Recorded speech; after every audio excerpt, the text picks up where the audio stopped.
nome é Franciele Lima, sou advogada familiarista e facilitadora em constelação familiar.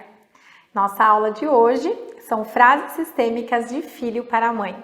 Então são 10 frases, como eu disse no início da nossa formação, do nosso curso, do planejamento parental. Então eu vou explicar para vocês algumas frases, algum significado dessas frases. Também muito polêmica, por conta da gente passar muita responsabilidade para os nossos filhos. E eu vou explicando uma a uma.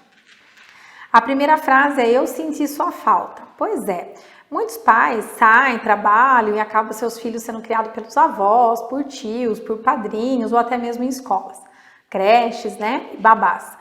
E esse filho, muitas vezes, ele acaba julgando seus pais, ele acaba não falando. E o quanto é importante quando ele diz: eu senti a sua falta. Né, o quanto isso é libertador para ele dizer que ele sentiu falta. E muitas vezes o filho não fala para poupar esse pai, porque esse pai também vai cair em sofrimento, mas é importante que esse pai saiba que ele fez falta em algum momento da vida, tá bom? Então os filhos sentem falta dos pais, sim, mas também tá tudo bem, tá tudo certo, mas é só uma questão da gente manifestar o nosso sentimento, colocar para fora o que de fato a gente está sentindo. A segunda frase é: sinto muito, mamãe, se eu fui infantil e te julguei. Pois é, como eu disse para vocês, em relação ao pai não é muito diferente, mas quantas vezes a gente julga os nossos pais, né? Tanto o pai como mãe. Muito mais a mãe, porque a mãe ela tá ali, né? É uma lealdade muito grande, é uma afinidade muito grande com a mãe, então às vezes a gente acaba julgando muito mais, tá bom? A próxima frase é: mamãe, você pagou um preço muito alto e agora eu honro o que você fez. Muitas vezes chegam clientes no meu escritório reclamando que a mãe abandonou, que ela foi criada por uma terceira pessoa e etc e tal. Como eu disse em algumas aulas anteriores, que tudo que os pais fazem é por amor, independente do que ele fez, né? E aqui nessa situação é mais ou menos isso. Muitas vezes o pai paga um preço muito alto, porque por amor ele precisa fazer uma determinada situação. Então ele entrega esse filho e esse filho passa a vida toda se sentindo abandonado, acreditando que ele não era amado, ou que ele era menos filho, ou sei lá, qualquer outro sentimento que passa de forma negativa para o resto da vida. Então quando ele entende, né, mãe, você pagou um preço alto, né, e agora eu honro o que você fez, independente, isso foi um do exemplo que eu dou, tendo em vista que é o que bem recorrente no meu escritório. Mas quando a gente honra, a vida também flui. Então as coisas automaticamente vai tomando forma, as coisas vão fluindo de uma forma muito mais leve.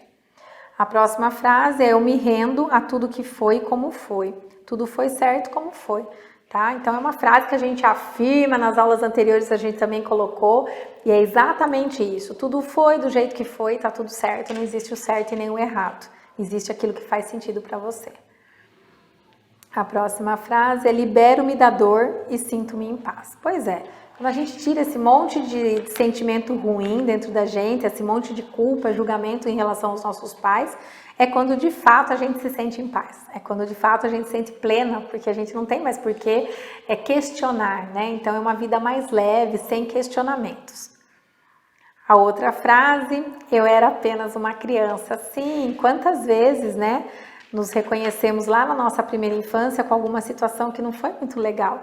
E de repente a gente foi julgado pelos nossos pais, inclusive às vezes algum sentimento de desconfiança, e a gente traz isso para a vida adulta de uma forma muito doída.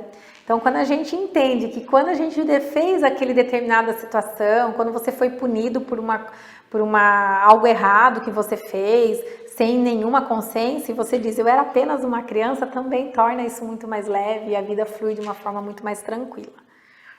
A outra frase é: apesar da dor, eu deixo com você a sua parte e sigo em paz. Exatamente. Muitas mães, quando se separam, elas querem que os filhos fiquem leais a ela, né? E acaba querendo que o filho compre aquela ideia ou aquela imagem de um pai cafajeste, de um pai traidor, de um pai que não sustenta a casa, ou de um pai que abandonou, seja lá qualquer que seja essa decisão. E aí quando o filho olha para essa mãe e diz: apesar da dor, eu deixo você com a sua parte, né? Eu não tenho nada a ver com isso, para eu poder seguir em paz. Então, quanto isso é leve para a criança, para o adolescente, quando ele diz isso para os pais. Uma outra frase é: vocês precisam respeitar minhas escolhas. Né? Então, quem nunca principalmente os adolescentes, quando estão na fase, né, do terminando lá o terceiro colegial, do ensino médio, e começa a interferir no que é que esse filho vai fazer. Eu vou contar uma história para vocês que eu fiz isso, né? Quando a minha filha estava no segundo ano, né, ali eu já comecei a pressionar ela, e ela me confessou várias vezes que ela sempre dizia para todo mundo que ela seria advogada para que as pessoas não cobrassem ela, porque pai e mãe advogada, ela tinha que ser advogada, não tinha como ser outra coisa. E o quanto eu criei várias expectativas acreditando que ela tinha que ser advogada. E quando ela chegou em casa e disse para mim que ela queria fazer psicologia, eu quase surtei, eu entrei em parafuso, eu não aceitava. Foi uma briga enorme, a gente chorou muito porque eu não aceitava e eu dizia o seguinte: quem é que vai cuidar dos meus processos o dia que eu não estiver mais aqui, né? Quem é que vai cuidar dos meus clientes? E aí, né, como é que eu posso passar a responsabilidade que eu tenho hoje, uma decisão que eu tomei na minha vida para minha filha? E aí foram meses, acho que até quase um semestre todo de muita briga, de muita falta de compreensão. Eu não entendi o porquê que ela queria ser psicóloga e não advogada. E aí até que quando graças a Deus, eu conheci o direito sistêmico, eu já fiz uma dinâmica logo de cara.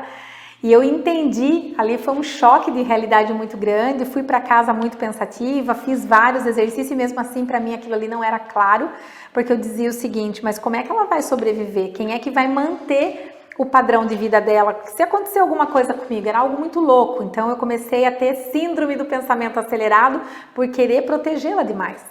Mas em momento algum eu perguntei: o que é que faz sentido para você? O que é que você quer da sua vida? Então, quando eu falo isso para vocês, é o que faz sentido para minha vida. E aí, quando eu disse para ela que eu aceitava a escolha que ela fizesse, e aí a gente chorou novamente, foi quando ela ficou muito feliz e disse: mãe, o quanto isso foi libertador, quanto isso eu sigo. Inclusive, desde o segundo ano do ensino médio, ela começou a ter dificuldade nas matérias. Uma menina super estudiosa, nunca tive problema algum, só notas boas. Mas o que era isso? Era uma forma dela se auto-sabotar para que não terminasse o terceiro, porque ela ia fazer algo contrariada. E como ela é uma menina muito forte, determinada, ela sabia que ela ia bater de frente comigo, ela é muito leal à mãe, né? É algo também que a gente está tentando equilibrar com vários exercícios. Ela preferia, então, de repente, não ir tão bem na escola, até mesmo repetir, para que eu não tivesse que tomar aquela decisão. Então, quando nós, pais, também tomamos essa consciência de que as escolhas dos nossos filhos é dele, tá tudo certo, o destino é dele e a gente tem que respeitar, o quanto isso também se torna muito mais leve, muito mais saudável e faz muito mais sentido. Então, essa frase, ela é minha mesmo, né? Vocês precisam respeitar minhas escolhas. Eu ouvi muito isso da minha filha e hoje faz muito sentido na minha vida, é por isso que eu compartilho com vocês. A próxima frase: eu reconheço que você fez muito por mim.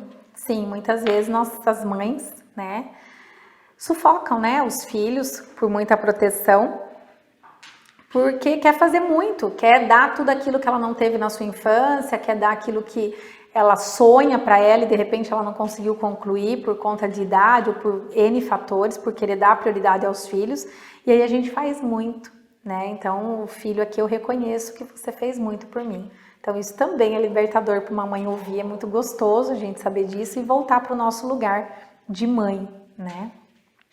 E aí a outra frase, que é bem similar com a fala do pai também, do filho para o pai, que é: eu me senti sozinho, né? Quantas vezes nossos filhos se sentem sozinhos, mesmo tendo irmãos, menos tendo a mãe e o pai presente, porque a gente sufoca ou protege tanto que eles acabam se sentindo totalmente isolados. A vontade, o desejo deles é que fiquem de fato isolados.